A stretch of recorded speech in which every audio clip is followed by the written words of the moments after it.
Happy New Year! Today's video I'm going to be talking about my New Year's resolutions and making my mother-in-law's birthday cake. So after I met Eddie, my husband, I didn't realize there were so much experiences in life that I was missing out on. His mom actually also encourages me to experience more things in life, like go out, do something. So when I think of New Year's, I always think of her because funny enough, her birthday is New Year's Day exactly. And so we actually don't really talk about New Year's resolutions, so maybe that's why I also stopped really thinking about that too. Instead, we actually reflect on the past year that's happened, what we did, and then we end up just celebrating the new year and celebrating her birthday. New Year's resolution. Am I doing one this year?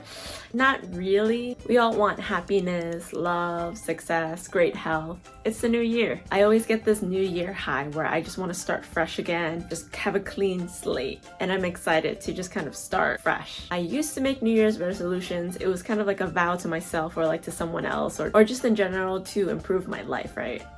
But most of the time, like as time passes, I'll either forget or, life catches up and I can't really do what I wanted to do. So all my old habits come back, all my old patterns, and then my New Year's resolutions, most of them I don't really get to. One of my biggest fears is not being able to reach my full potential of doing something meaningful with my life. Oh, then how do I make my New Year's resolution something I can look back on to next year and not feel disappointed that I didn't get to them? I'll tell you what I did start doing. I replaced resolutions with aspirations instead.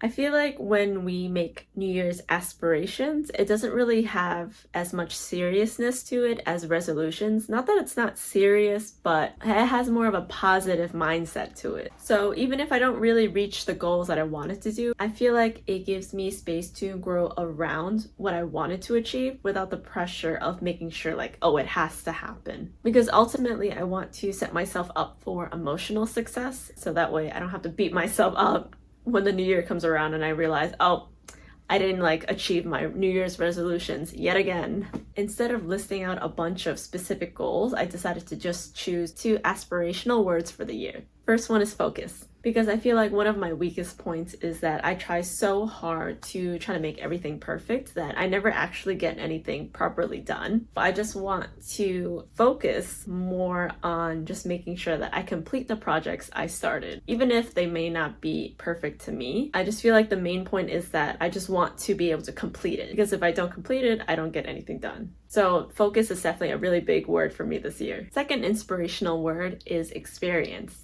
I want to say yes to a couple of more experiences in life. I don't know what they look like yet, and I'm not just talking about travel experiences. Of course I want to travel, but I also mean more like I want to gain more experience at being better at communicating. I want to be better at accepting my weak points and learning from it. And I feel like that all comes from experiences with meeting new people because they might change my life for the better, right? Just something about their mindset that I enjoy and I take from and I learn from them. Experiencing a new culture, trying new food, learn something new about the current friends I have because I always feel like there's something new to learn about someone, even if you already know them really well. And of course, I want to learn about new baking recipes, techniques, decorating, and maybe through what I learned, someone else gets to learn more about themselves too. And I feel like that would be the cherry on top for me. Like, I was able to help someone else while helping me because it was so hard for me to stand on my own. And it wasn't until I met more like-minded friends that I had the courage to grow. So making YouTube videos and vlogs is definitely one of the things I want to focus on this year and nurture. And we're starting the new year off with my mother-in-law's birthday cake. So in Taiwanese culture, red is a super lucky color.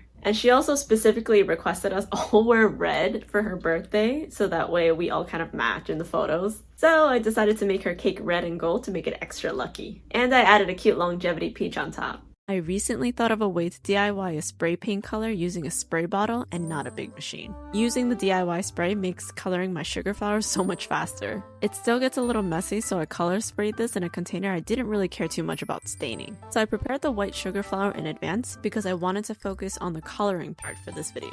I'm using a mini manual spray bottle filled with vodka and red gel food coloring mixed inside, so wide vodka. CK12 Flexi explains this really well. Water molecules have a unique property of cohesion and adhesion. Molecules of the ethanol do not have the same cohesive and adhesive properties as water. This causes the lowering of the latent heat of vaporization, leading to faster evaporation of alcohol molecules than water. So you're probably thinking now, Sharon, what does that even mean? No worries, I'll explain. Basically, you want to use vodka because it will dry faster than water and has a neutral flavor.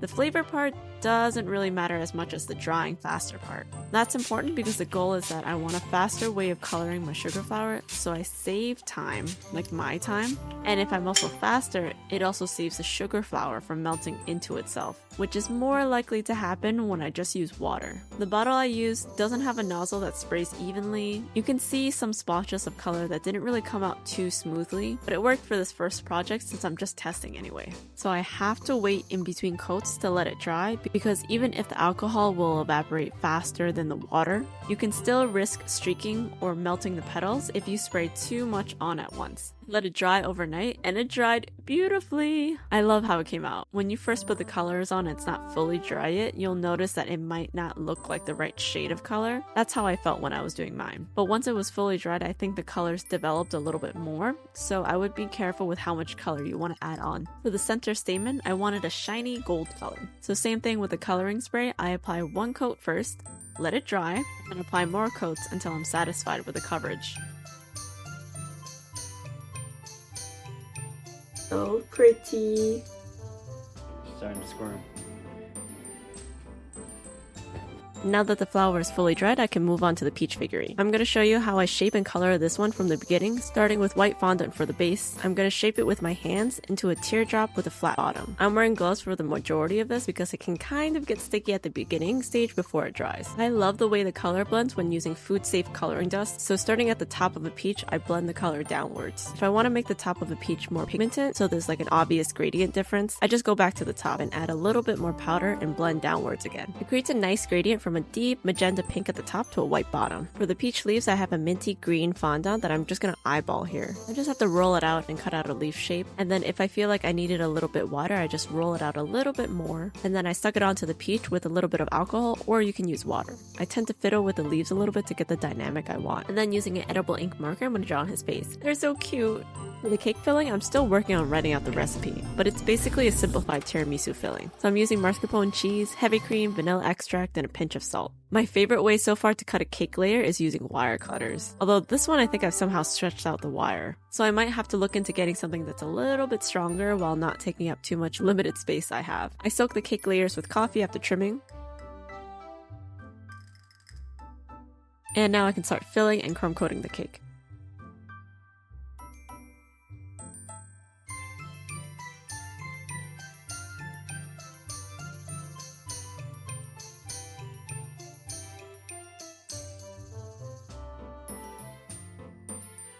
I usually don't recommend using buttercream on top of soft frosted cakes like this, because the buttercream tends to pull out the frosting underneath, which you can see a little bit happening here. I have experience doing this though, so I'm just gonna go along with it. But if you want to try doing something like this and don't have as much experience, I recommend crumb coating your cake first with the same type of frosting as what you plan to finish it with, so it's the same texture. Time to put on the decorations! I like to play around with the placement of everything until I'm happy, being careful not to make any aesthetic damages I can't hide on the cake. Ta-da! It's done! And now we wait for dinner time. We also put Duchess into like a red outfit too, to match the theme. She's so cute! Thanks for watching! See you next time!